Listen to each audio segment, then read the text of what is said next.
Welcome to the Heart and Soul Wellness Podcast, where we inspire women by teaching applicable skills and tools and assisting them with connecting with one another, healing, and aspiring to their highest selves so they can reach their full potential.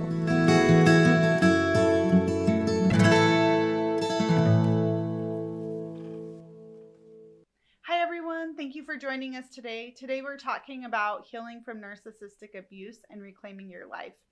And as I share this, one thing I want to make very clear is that this podcast and this episode is for anyone who is in a relationship with a narcissist, thinking about leaving a relationship with a narcissist, exploring options, and even someone who's considering staying with a narcissist. So the first thing I want to go over is the power and control wheel. This is a very helpful tool for to identify and really think about what are some of the things that you're experiencing when you're in a relationship with someone who may be choosing to use control as a manipulative tool. Okay, so the first thing that we want to look at is using intimidation. Okay, so intimidation is making her afraid by using looks, gestures, smashing things, destroying her property, abusing pets, displaying weapons. So using intimidation is a way of making you afraid. It's using threats, it's using words, actions to basically control another person, right? So emotional abuse, that's the second one on this wheel. Using emotional abuse is putting her down, making her feel bad about herself, calling her names, making her think that she's crazy, making her feel guilty. So using emotions, again, as a manipulative tool, basically to exercise control. Oftentimes it's used to, attempt to get what the narcissist may want in an argument or a fight. The other manipulative tool or tactic that may be used is using isolation, controlling what she does, who she sees and talks to, what she reads, where she goes, limiting outside involvement, using jealousy and to justify actions. Okay, so using isolation is interesting, and it may be difficult to understand or really pinpoint because you may find that the person that you are with is actually starts to slowly say things about your family, and over time may become more and more difficult to hold a relationship with your family and the narcissist. Oftentimes this looks like slowly trying to pull you away from your social support, from your family, from other relationships that are important and healthy for you. Again, this all comes from feelings of insecurity that your partner may have, and then are then using to prevent you from having the supports that you need in your life, especially when you're dealing with unhealthy behaviors with your partner. So the next one is minimizing, denying, and blaming, making light of the abuse, not taking her concerns about it seriously, saying the abuse didn't happen, shifting responsibility for abusive behavior, saying she caused it. Okay, so one of the ways that this is used is by, you made me do this, you're crazy, your emotions are out of control, I'm just trying to protect myself.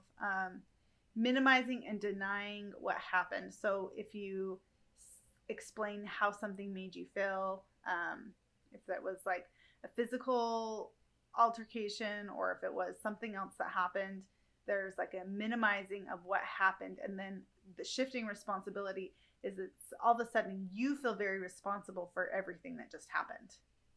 So an example might be, say you're with a partner and all of a sudden that they start punching holes in the walls or start damaging your property.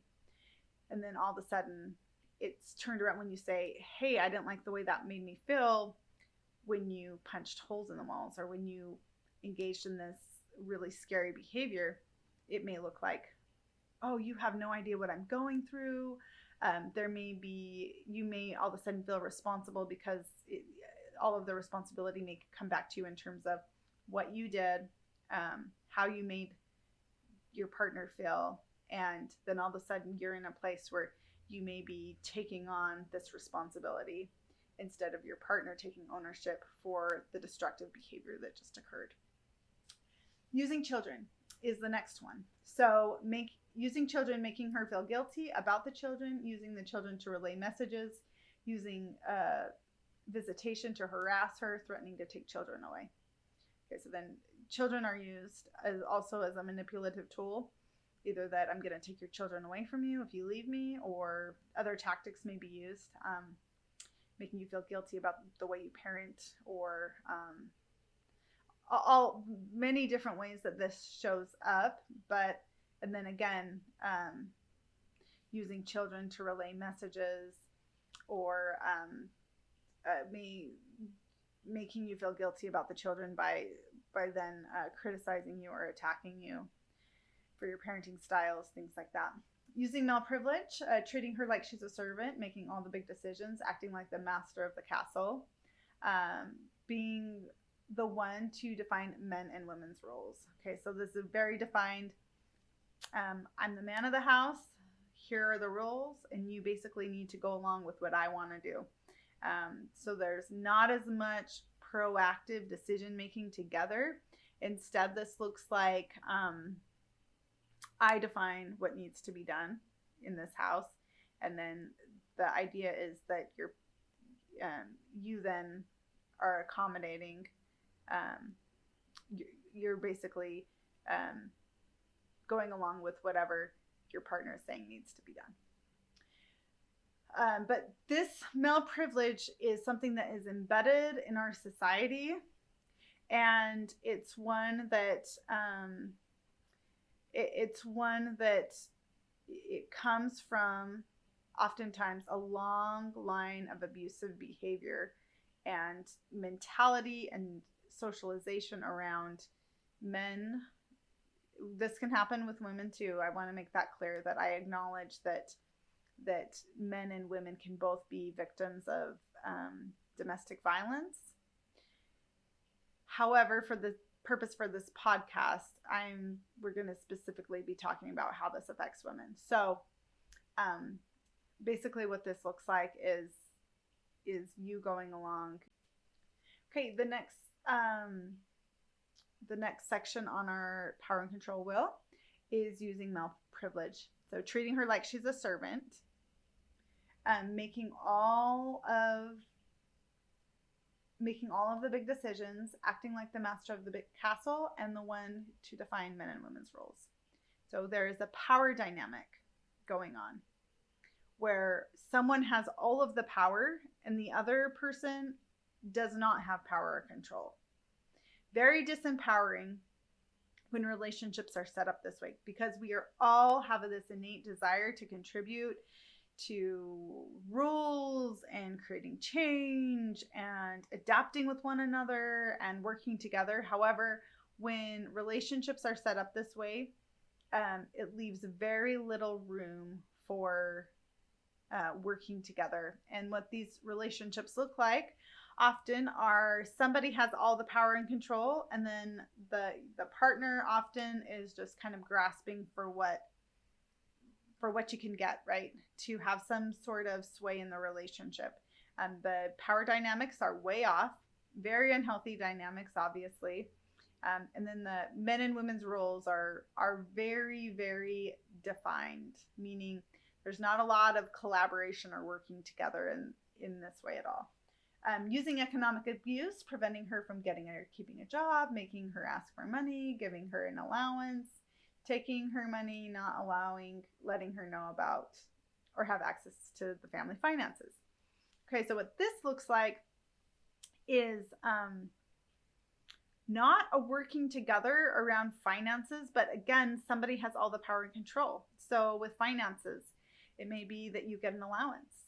It may be that that you don't have much control or say in how the finances are handled. You may be in a position where like I said, either you are receiving an allowance or not allowed much control in terms of finances and financial decisions. This may look like somebody's separate accounts, somebody who may have all the power and control over the finances.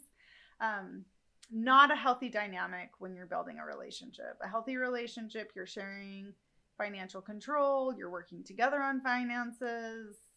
I understand that there are some couples that agree with doing separate accounts. However, it just takes a lot of power and control from couples working together and solving problems together. So the next one is using coercion and threats, making and or carrying out threats to do something to hurt her, threatening to leave her, to commit suicide, to report her to welfare, making her drop charges, making her do things.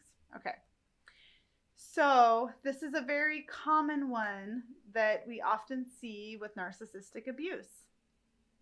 And what this looks like is threatening that if you leave me, I'm going to commit suicide.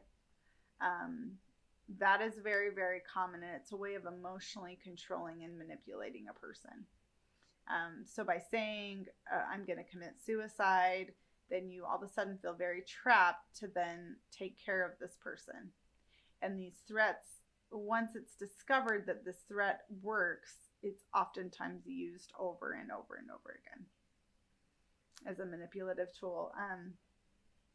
Let's see, making her drop charges, making her do illegal things. Again, a lot of coercion, threats, threatening. Threats could show up in many different ways.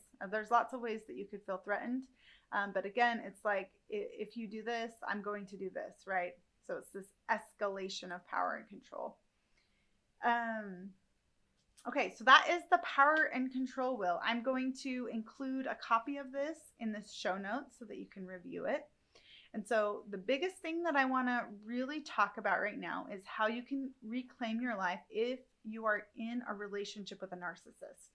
Okay, so this is the power and control wheel, and it's very common that if you are in a relationship with a narcissist, they are engaging in very abusive. It's very common that narcissists engage in abusive behaviors. Not always, but very common. And so let's talk a little bit about some of the things to look for to identify whether you are in a relationship with a narcissist. Okay, so now we're going to talk a little bit about narcissism and what it is. Okay, so narcissist behavior, the first thing I want you to know is it comes from a deflated sense of self. Okay, so a lot of times we have this conversation of narcissists have this very inflated ego, and in actuality, the narcissists have a very small, diminished ego, and that's why you see all of these attention-seeking behaviors as a way of feeling better, creating more of a sense of grandiose kind of mentality. That's where the grandiose mentality comes from, wanting to feel bigger than how I feel on the inside. Narcissists have a tendency to engage in emotionally, physically, sexually abusive behavior, and sometimes this also shows up in the need for seeking sexual gratification with multiple women as a way of also building up the ego. So each narcissist is totally different. I'm not saying that this is how all narcissists behave, but it does give us some information about some signs to look for.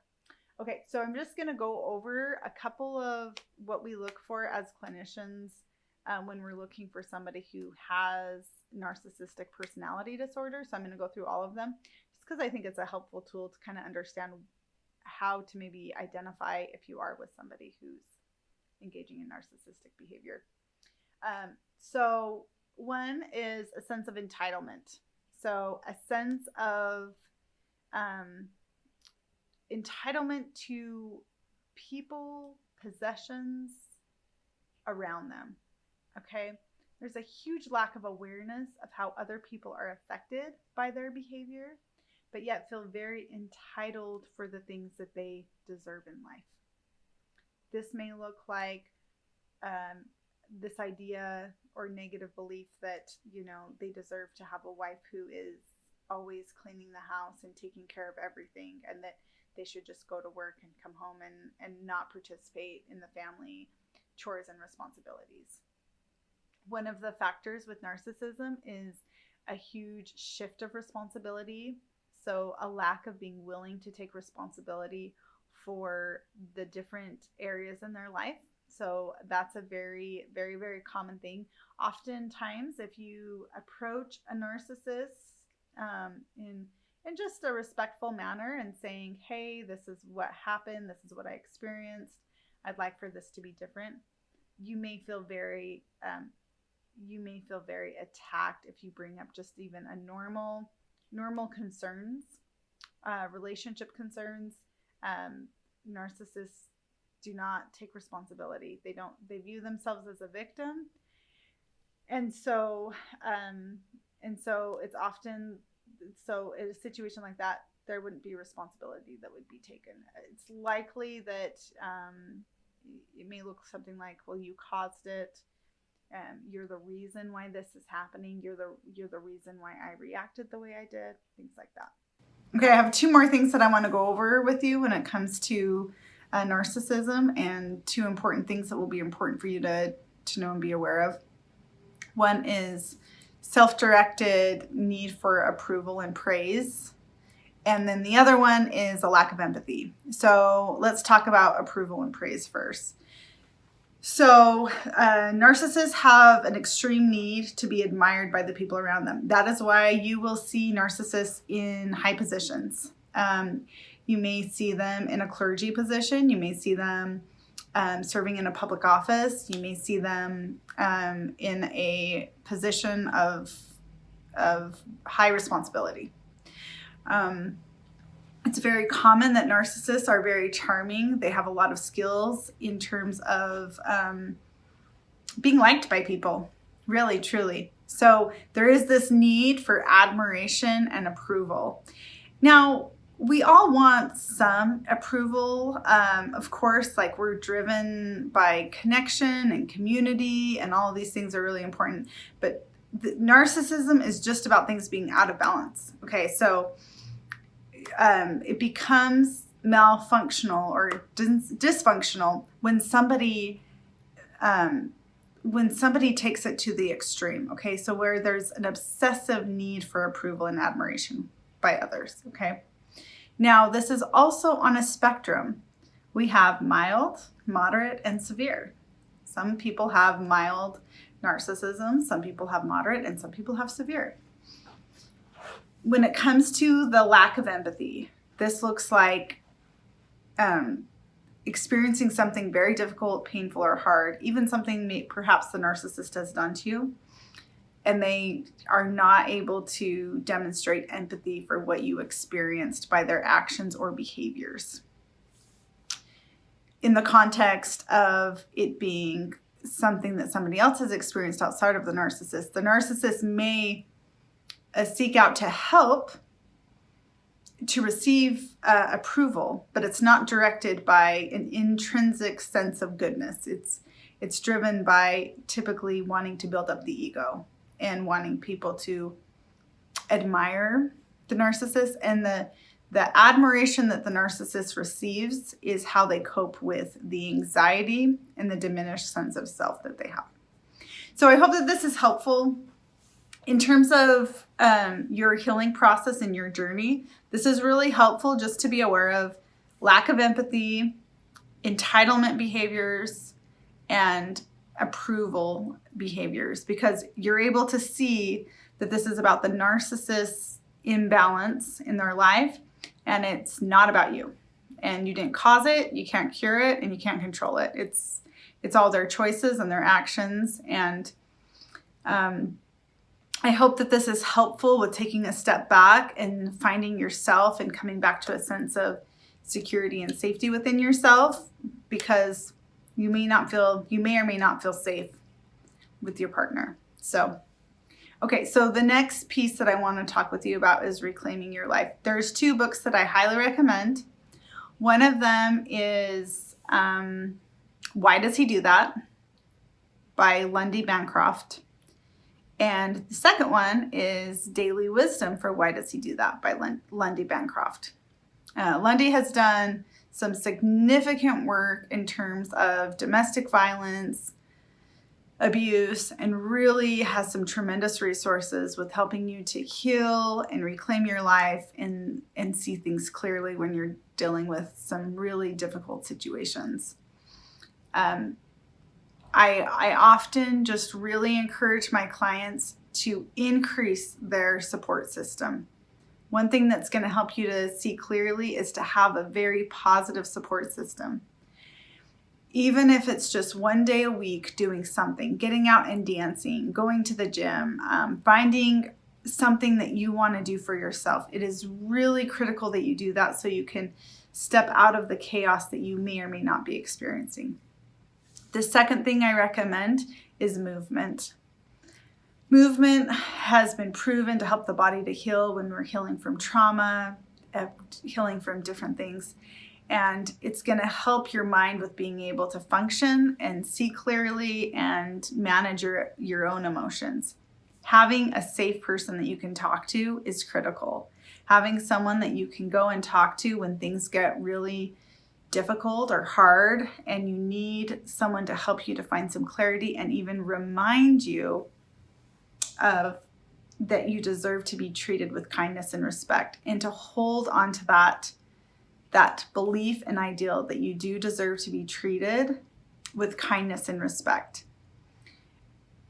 If you are choosing to stay with a narcissist, there are people who choose this route. It's up to your own path to decide where you want to be on this journey, and so there's no judgment. However, what I would say is if you are choosing, you want to do a lot of education for yourself around boundaries.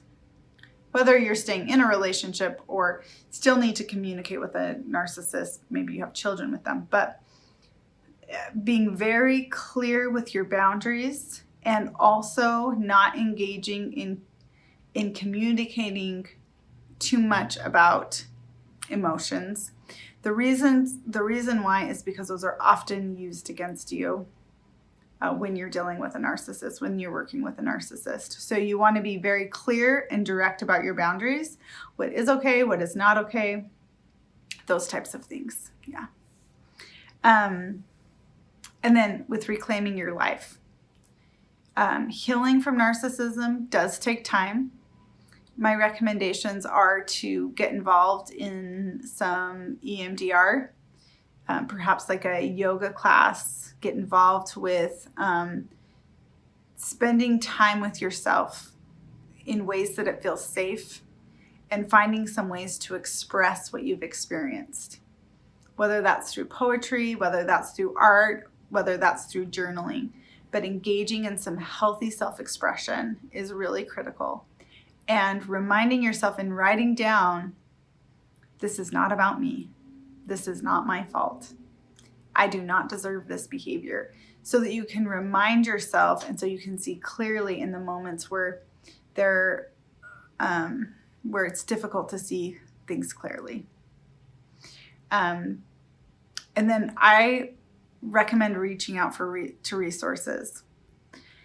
Safe Harbor provides some classes to assist women with healing from emotional, physical, or sexual abuse. Heart and Soul Wellness offers Embracing Your Authentic Self, which is a treatment program designed specifically to helping women with reclaiming their lives after they've experienced trauma. And I cannot say it enough, get involved in a community. Get involved with other women. You're going to feel strengthened as you're engaging in activities that feel nurturing to you, and setting aside the ones that don't. So even writing a list of activities that feel nurturing and safe to you, identifying the ones that don't, and as much as you can, increasing the nurturing activities and decreasing the activities that create more distress, trauma, and chaos in your life. Above all, you absolutely can get through this. You absolutely can find some stability through this process and there are people to help you. Finding a professional that you can trust during this time is very, very critical as you're healing from narcissistic abuse. If I can help out in any ways, please let me know. You will find in the show notes the domestic violence power and control wheel, and you will also find some of the other resources that I've mentioned. And I will also include a safe coping skills list that you can just write some of these things down. But just remember to keep moving forward, and I look forward to seeing you guys next week. Thank you. Thank you for listening to the Heart and Soul Wellness Podcast with your host, Sarah Carter. Make sure to like and subscribe, and if you have any thoughts about what we talked about today, leave a comment. Also, you can find us at heartandsoulwellness.org and on Facebook and Instagram. Join us again as we continue to help women heal, connect, and aspire to their true and authentic selves.